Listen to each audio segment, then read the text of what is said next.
दोस्तों पुराने दौर के अंदर जब कोई पैगाम एक ही वक्त में बहुत ज़्यादा लोगों तक पहुंचाया जाना होता था तो आम तौर पे शहर या कस्बे या गांव के किसी ऊंचे मुकाम पे चढ़ के ढोल बजाया जाता था और उस पैगाम की मनादी करवाई जाती थी। जी हाँ, मैं आपसे बात करना चाह रहा हूँ ग्राफिक डिज़ाइन की हिस्ट्री के हवाले से। दोस्तों आपको ये जान के बहुत हैरत होगी कि हालांकि ग्राफिक डिज़ाइन जो है ये एक मॉडर्न फील्ड है, लेकिन इसकी हिस्ट्री का ताल्लुक इंसान के प्री हिस्टोरिक एरा से है, यानी कि पत्थरों और गारों के दौर से। दोस्तों आर्कियोलॉजिस्ट ये कहते हैं कि पत्थरों के दौर में इंसानों ने केव पेंटिंग्स बनाई और इन केव पेंटिंग्स की मदद से उन्होंने एक दूसरे के साथ विजुअली कम्युनिकेट करने की कोशिश की।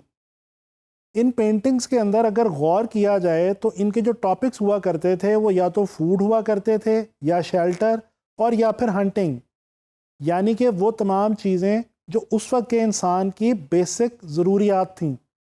स्पेन, बल्गारिया, फ्रांस और इंडोनेशिया जैसे ममालिक में ऐसे केव पेंटिंग्स मौजूद हैं जिनके अंदर इंसान ने एक दूसरे से विजुअल की मदद से कम्युनिकेट करने की कोशिश की है।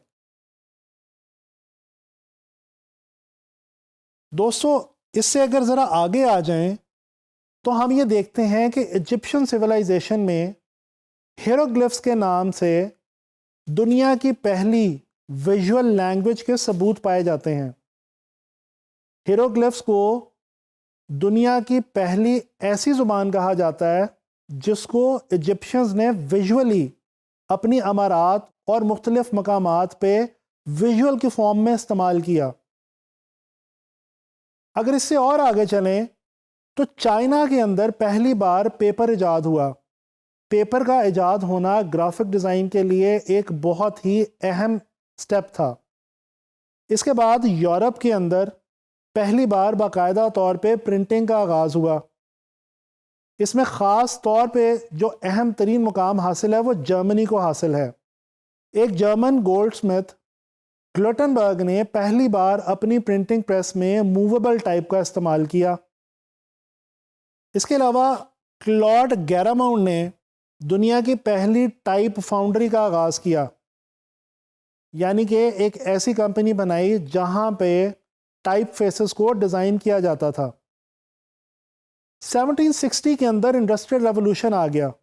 इंडस्ट्रियल रेवोल्यूशन आने के साथ साथ जैसे इंसान की ज़िंदगी की बाकी फील्ड्स पे असर पड़ा, इसी तरह से ग्राफिक डिज़ाइन के ऊपर भी बहुत गहरा असर हुआ। विलियम मॉरिस उसी दौर का एक बहुत ही मशहूर आर्टिस्ट है। उसने इसी दौर के अंदर पहली डेकोरेशन फर्म का आगाज़ किया जहां पे वो मुख्तलिफ डेकोरेटिव डिज़ाइन अपने क्लाइंट्स के लिए बनाया करता था। इसके बाद दुनिया की जो पहली एडवर्टाइजिंग एजेंसी मार्ज़ वजूद में आई उसका नाम NW आयर एंड सन्स था। दोस्तों ग्राफिक डिज़ाइन की हिस्ट्री में एक बहुत ही अहम मुकाम फर्स्ट वर्ल्ड वॉर और सेकेंड वर्ल्ड वॉर को भी हासिल है। इन दोनों दुनिया की अजीम तरीन जंगों में जिन ममालिक ने एक दूसरे से लड़ाई की उनकी अफवाज को लोगों की किल्लत थी, लिहाजा वो अपनी आवाम तक ये पैगाम पहुंचाना चाहते थे कि वो लोग अपनी फ़ौज का साथ दें और फ़ौज में भर्ती हो जाएं। इस मकसद के लिए उस दौर में उन ममालिक की फ़ौजों ने वॉर प्रोपेगेंडा पोस्टर्स बनाए और उस दौर में इन पोस्टर्स को जहाज़ों की मदद से गिराया जाता था ताकि लोगों तक ये पैगाम आसानी के साथ एक ही वक्त में पहुंचाया जा सके। पॉल रैंड दुनिया का वो पहला डिज़ाइनर है जिसने डिज़ाइन के बारे में पहली किताब लिखी जिसका टाइटल था थॉट्स ऑन डिज़ाइन। दोस्तों इससे आगे चल के देखें तो स्टीव जॉब्स ने जब मैक की बुनियाद रखी और पहला मैक सिस्टम इंट्रोड्यूस करवाया तो उसके अंदर पहली बार यूज़र इंटरफेस ग्राफिक्स की मदद से इंट्रोड्यूस करवाया गया जिसको बिट मैक ग्राफिक्स भी कहा जाता है।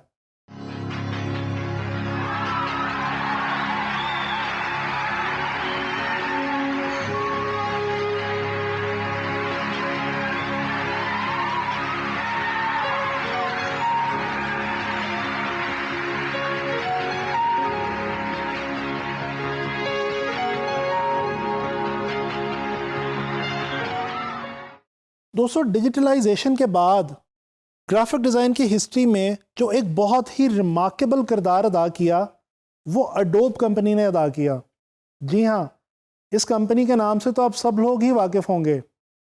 अडोब कंपनी ने ग्राफिक्स के हवाले से बेशुमार सॉफ्टवेयर जो हैं वो बना रखे हैं, और ये वो सॉफ्टवेयर्स हैं जो आज के मॉडर्न वर्ल्ड में ग्राफिक डिज़ाइन और कंप्यूटर ग्राफिक्स के हवाले से बहुत ही आम इस्तेमाल में लाए जाते हैं, जिनमें से एक बहुत ही मशहूर ज़माना सॉफ्टवेयर अडोब फोटोशॉप और अडोब इलस्ट्रेटर भी हैं।